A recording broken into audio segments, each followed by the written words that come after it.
Hi friends, welcome to Sandhya Kutti channel. இன்னைக்கு நம்ம channel மூலமா அவலை வச்சு ஒரு சூப்பரான அவல் பர்பி தாங்க நம்ம செய்ய போறோம். இதுக்கு பாத்தீங்கன்னா பாகுபதம் எதுவுமே தேவை கிடையாதுங்க. எப்படி செய்யுதுன்னு சொல்லிட்டு நம்ம டீடைல்ஸா பார்க்கலாம். வீடியோவை லாஸ்ட் வரைக்கும் ஸ்கிப் பண்ணாம பாருங்க. இப்போ மெஷர்மெண்ட் கப்பால ஒரு கப் அளவுக்கு நான் அவல் எடுத்திருக்கேன். கெட்டி அவலானா எடுத்துக்கோங்க, இல்ல லேசான அவலானா எடுத்துக்கோங்க, அது உங்க விருப்பம் தான். இன்னைக்கு பாத்தீங்கன்னா நான் கெட்டி அவல் தான் எடுத்திருக்கேன்.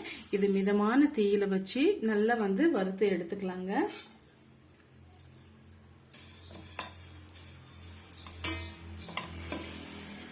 பாருங்க, ஒரு 2 ல இருந்து ஒரு 3 நிமிஷம் வரைக்கும் நம்ம வறுத்து எடுத்துக்கிட்டா போதுமானது. இது எந்த அளவுக்கு நல்லா வறுபட்டு வரணும் அப்படின்னு சொல்லிட்டு பாத்தீங்கன்னா, இப்போ நம்ம ஒரு அவலை எடுத்து நல்லா உடைச்சு விட்டோம்னா நல்லா உடைஞ்சு வரணுங்க. அதுதான் கரெக்டான பக்குவம். பாருங்க, இது போல நல்லா தூள் தூள் ஆயிட்டு வரணும். இப்ப இது முழுமையா நம்ம ஆற விட்டுடலாங்க.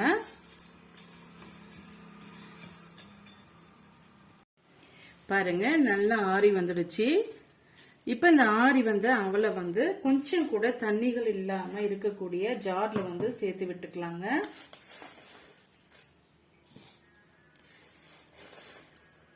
சேர்த்துட்டு எந்த அளவுக்கு ஃபைன் பவுடரா அரைச்சிட்டு வர முடியுமோ அந்த அளவுக்கு நம்ம அரைச்சிட்டு வந்துடலாம். இப்ப இது கூடவே நம்ம 2 முழு ஏலக்காவை சேர்த்து விட்டுக்கலாங்க வாசனைக்காக. இது கூடவே ஒரு 10 முந்திரி பருப்பு முழுமையா சேர்த்து விட்டுக்கலாம். சேர்த்துட்டு எந்த அளவுக்கு ஃபைன் பவுடரா அரைச்சி எடுத்துட்டு வர முடியுமோ அந்த அளவுக்கு நம்ம அரைச்சி எடுத்துட்டு வந்துடலாங்க. பாருங்க, இந்த அளவுக்கு நம்ம நல்லா பவுடராக்கி எடுத்துட்டு வந்தாச்சு. இப்ப இது கூடவே எந்த கப்பால நீங்க மெஷர் பண்ணி அவ்வளோ எடுத்துக்கிட்டீங்களோ அதே கப்பால அரை கப் அளவுக்கு நம்ம சுகர் இதோட நம்ம சேர்த்து விட்டுக்கலாம். சேர்த்துட்டு இதையுமே நல்லா அரைச்சி எடுத்துட்டு வந்துடலாங்க. பாருங்க, நல்லா நைஸா நம்ம அரைச்சி எடுத்துட்டு வந்தாச்சு. இது போல இருக்கணும். இப்ப இது ஒரு மிக்சிங் பவுல்ல நம்ம சேர்த்து விட்டுக்கலாம்.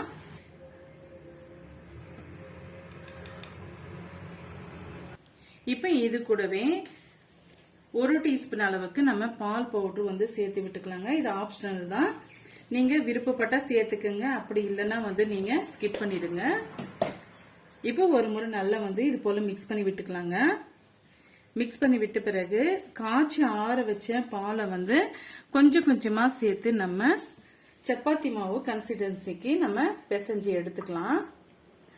நான் 1/4 கப் அளவுக்கு நான் காய்ச்சி ஆற வச்ச பால் எடுத்து வச்சிருக்கேன். எந்த கப்பால நீங்க அளந்து எடுத்துக்கிட்டீங்களோ அதே கப்பால 1/4 கப் அளவுக்கு நான் பால் எடுத்து வச்சிருக்கேங்க. இது கொஞ்சம் கொஞ்சமா நம்ம சேர்த்து விட்டுக்கலாம். சுகர் பவுடர் நம்ம சேர்த்து இருக்கிறதுனால நீங்க எடுத்த உடனே அதிகமான பால் சேர்த்திட வேண்டாம். கொஞ்சம் கொஞ்சமா சேர்த்து நம்ம பிசைஞ்சு எடுத்துக்கலாங்க. ஏன்னா சர்க்கரையே நல்ல இலக்கமா வரும் நமக்கு. அதனால கொஞ்சம் கொஞ்சமா சேர்த்து நம்ம பிசைஞ்சு எடுத்துக்கலாம். பாருங்க, இந்த அளவுக்கு நம்ம பிசைஞ்சு எடுத்துக்கிட்டோம். கையில ஒட்டாம இருக்கிறதுக்காக ஒரு 1/4 டீஸ்பூன் அளவுக்கு நான் நெய் எடுத்திருக்கேன். எடுத்துட்டு இது மேல நல்லா ஸ்ப்ரெட் பண்ணி விட்டுடலாம். அப்பதான் கையில ஒட்டாம நமக்கு நல்ல ஒரு ஸ்வீட் கிடைக்கும். அவ்வளவுதாங்க. 2 ல இருந்து ஒரு 3 நிமிஷம் வரைக்கும் இது போல நீங்க நல்ல நைஸான பக்குவத்துக்கு பிசைஞ்சு விட்டுக்குங்க. பாருங்க, இந்த அளவுக்கு நம்ம பிசைஞ்சு எடுத்தாச்சு. இதை ஒரு பிளேட் மேல நம்ம ஸ்ப்ரெட் பண்ணி விட்டுக்கலாங்க. பாருங்க, இது போல நம்ம சாப்பிட்ற பிளேட் கழுத்தி விட்டுக்கலாம். கொஞ்சமா நெய்யோ இல்ல நீங்க ரீஃபைண்ட் ஆயிலோ யூஸ் பண்ணிக்கங்க. யூஸ் பண்ணிட்டு இப்ப நம்ம மிக்ஸ் பண்ணி வச்சிருக்க அந்த அவல் பருப்பி இருக்கு இல்லைங்களா, அதை நம்ம அப்படியே சேர்த்து சப்பாத்தி மாவு மாதிரி நல்லா இது போல ஸ்ப்ரெட் பண்ணி விட்டுக்கலாங்க.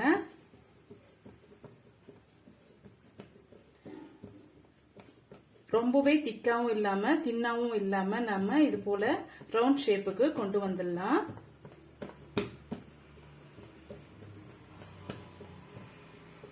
அவ்வளவுதாங்க. இப்ப உங்களுக்கு எந்த ஷேப்ல வேணுமோ அந்த ஷேப்ல நீங்க கட் பண்ணி எடுத்துக்கலாம். இப்ப நம்ம கட் பண்ணிக்கலாங்க. இன்னைக்கு நான் கத்தியை பயன்படுத்தி தான் கட் பண்ணி எடுத்துக்க போறேன். உங்களுக்கு எந்த ஷேப்ல வேணுமோ அந்த ஷேப்ல நீங்க கட் பண்ணி எடுத்துக்கலாங்க.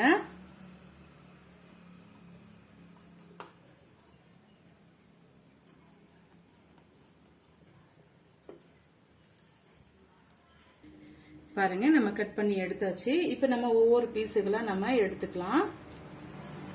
பாருங்க நம்ம பர்பி சூப்பராகவே ரெடி ஆயிடுச்சு.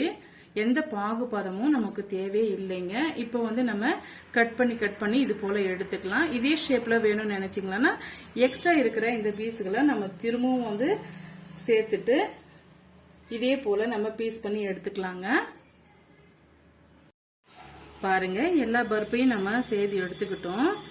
ரொம்பவே சாஃப்டா இருக்குங்க இந்த பர்பி வந்து. பாருங்க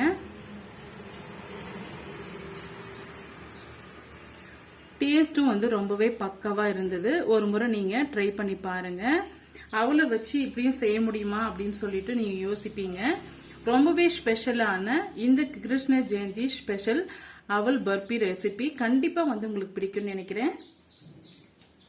பிடிச்சிருந்தா மறக்காம சந்திக்குட்டி சேனலுக்கு சப்ஸ்கிரைப் பண்ணுங்க, லைக் பண்ணுங்க, ஃப்ரெண்ட்ஸ் அண்ட் ஃபேமிலியோட நிறைய ஷேர் பண்ணுங்க. தேங்க்யூ ஃபார் வாட்சிங்.